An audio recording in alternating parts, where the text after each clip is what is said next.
Welcome to History Channel. Be sure to subscribe and like so you don't miss out on more videos like this one. George Lincoln Rockwell, leader of the American Nazi Party, attended a black Muslim meeting in Washington, D.C. in 1960, symbolizing a strange and tense overlap of extremist ideologies during a turbulent decade in American history, where hate and racial struggle found themselves crossing paths under the same roof, if only for a moment. During the Los Angeles riots of May 1992, a U.S. Marine stood guard outside a supermarket in Compton, surrounded by chaos and smoke as citizens looted and fires burned. It was a moment when order met despair, reflecting the deep fracture between communities and the authorities sworn to protect them. In 1927, French racing driver Robert Benoist posed proudly beside his Delege 1500, a symbol of speed, engineering, and daring.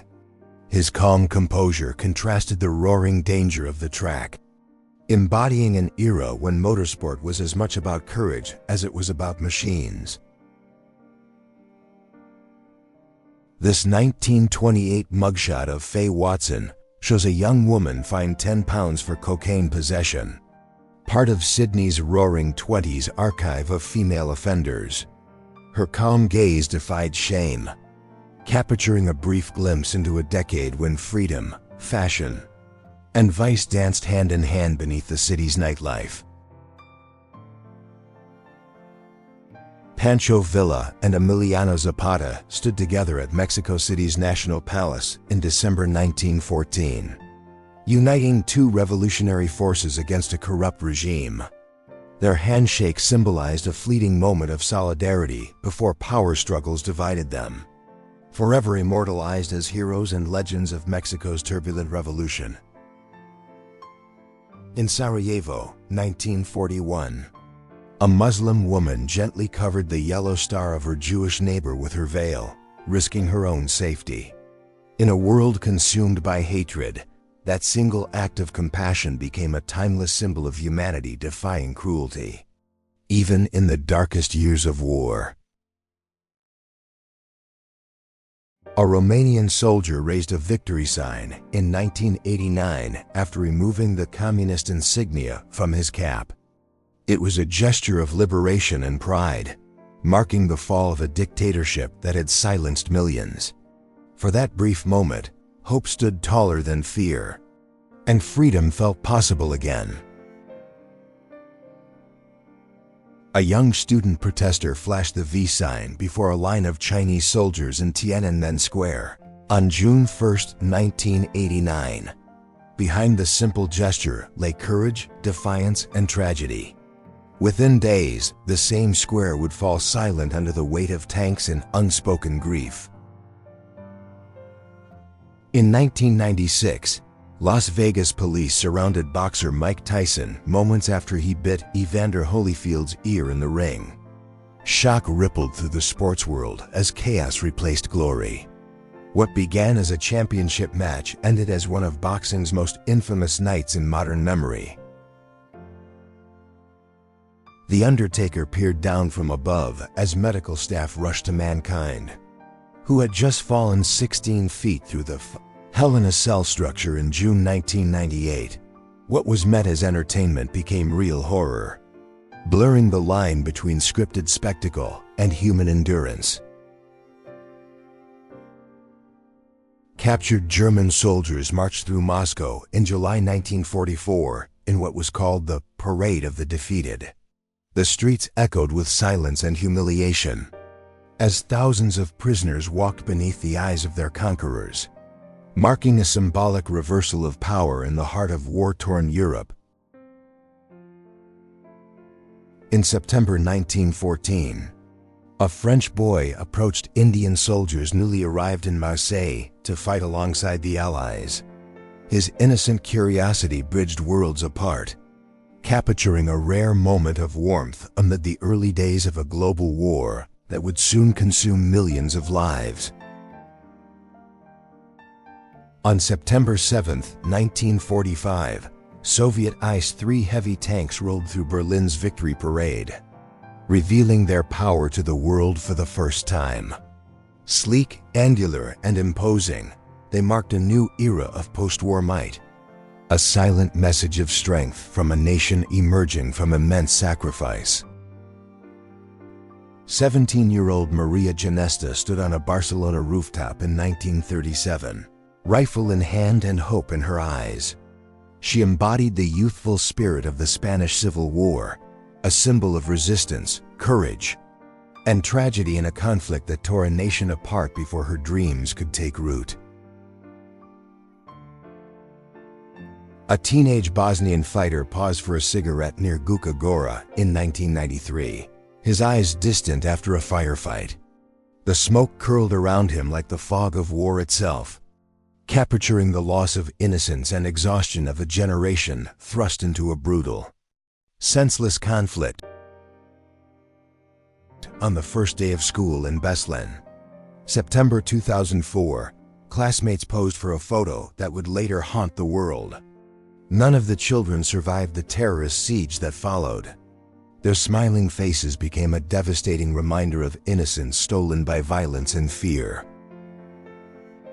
In August 1944, Polish civilians gathered in silence during the exhumation at Majdanek extermination camp.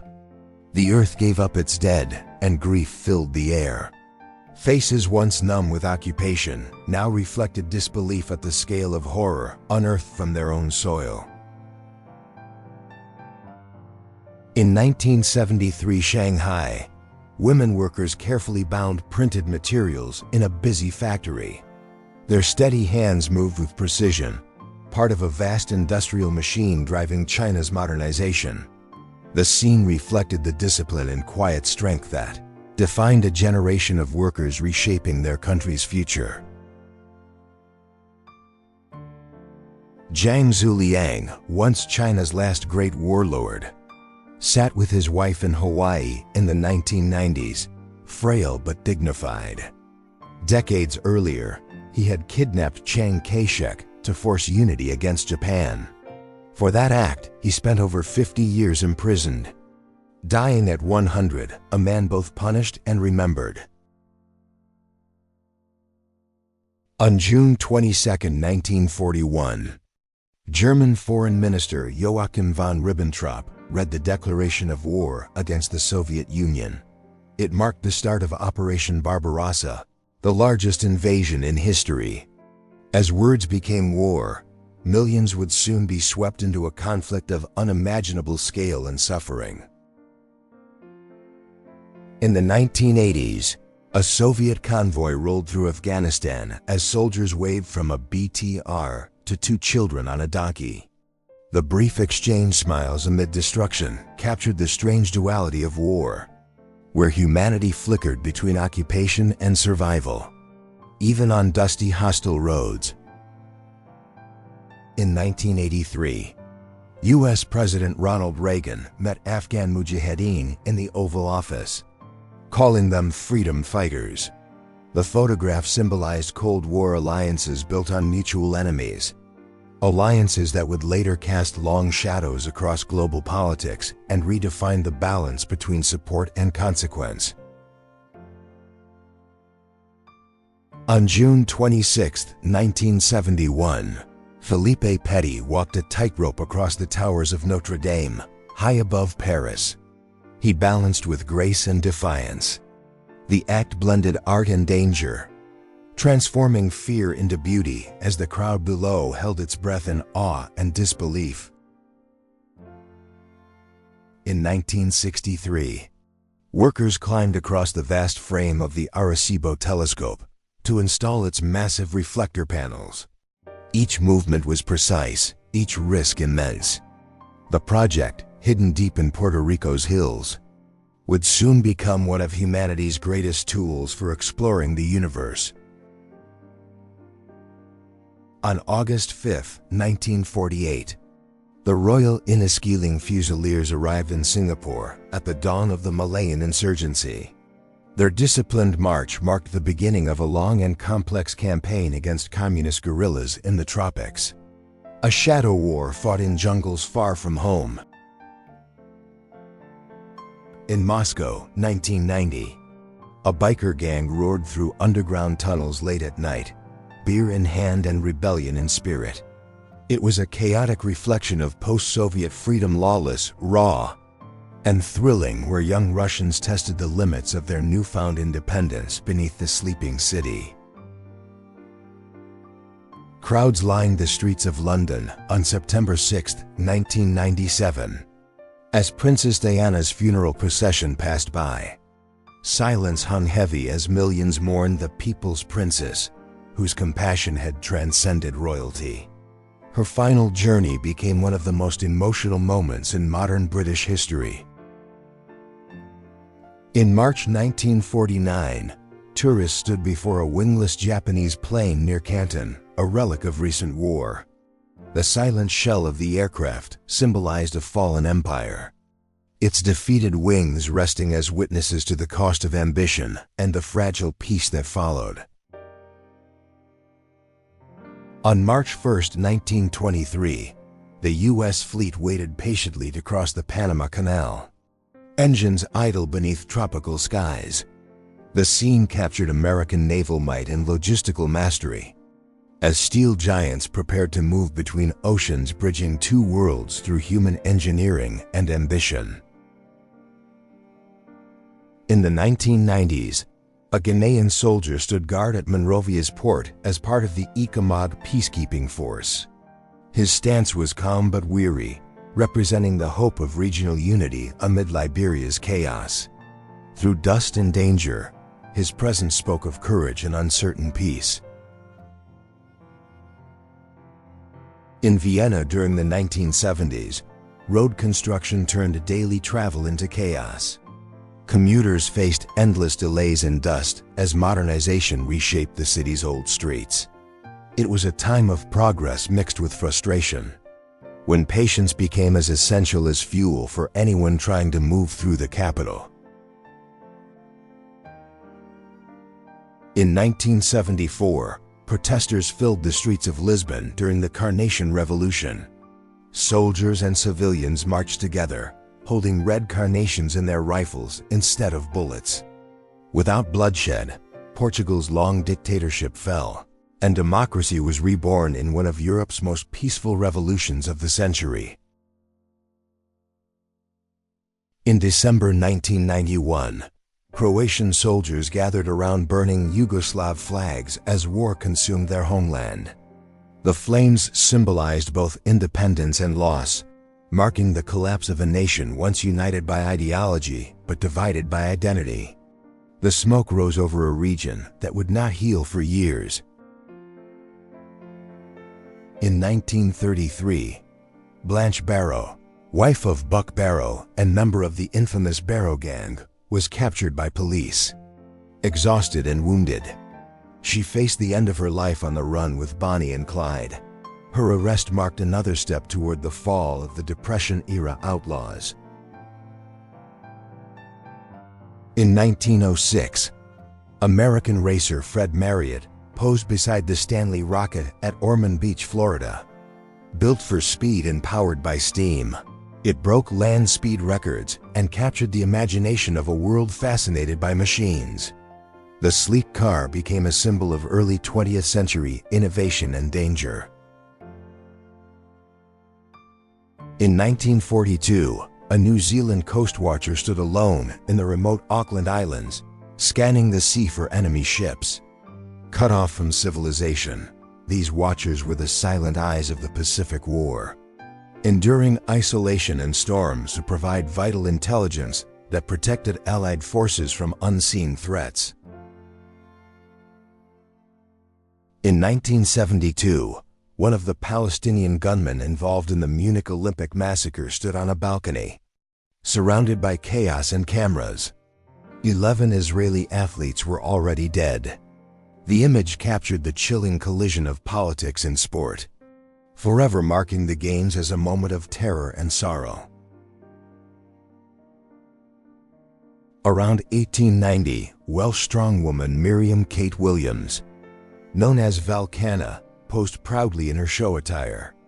With unmatched strength and long flowing hair, she defied Victorian expectations of femininity. Her performances astonished audiences across Europe, proving that power and grace could coexist in a single fearless woman. In 1954, Ethiopian Emperor Haile Selassie appeared on NBC's Youth Wants to Know in Washington. Calm and dignified, he answered questions about leadership and peace, representing Africa's voice on the world stage.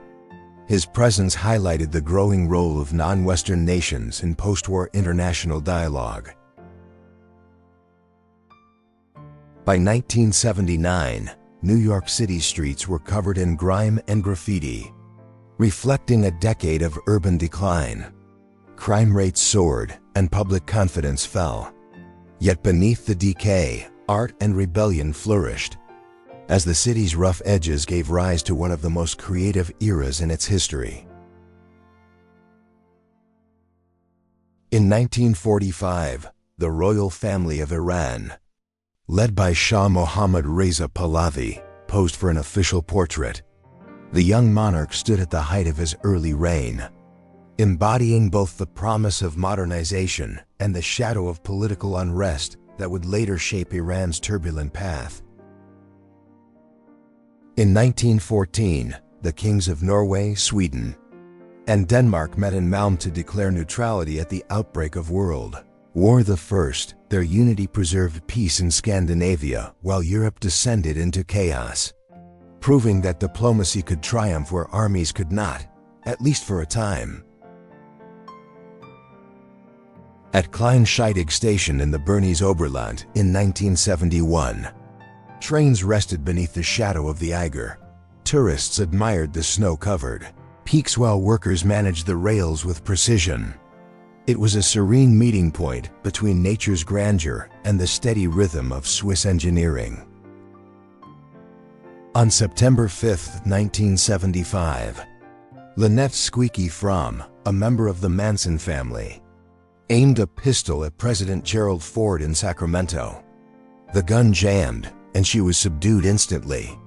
The failed assassination attempt became a haunting reminder of America's turbulent, post-1960s counterculture and its lingering extremism. In December 1981, under martial law in Poland, a Warsaw cinema displayed the film Apocalypse Now. Outside, curfews and soldiers ruled the streets. Inside, audiences watched a story of war and madness, the screen reflecting the tense reality of a nation caught in its own political struggle. In 1971, Sudeten Germans marched with banners reading Scheel and Brandt giving away our land, protesting West Germany's Ostpolitik policy. Their anger reflected decades of displacement and unresolved identity after World War II. The demonstration revealed how history's wounds continued to shape Europe's borders and emotions. In 1922, British pilots of 203 Squadron watched as mechanics serviced a Nieuport Nightjar fighter in Gallipoli. The war was over, but the region remained unstable.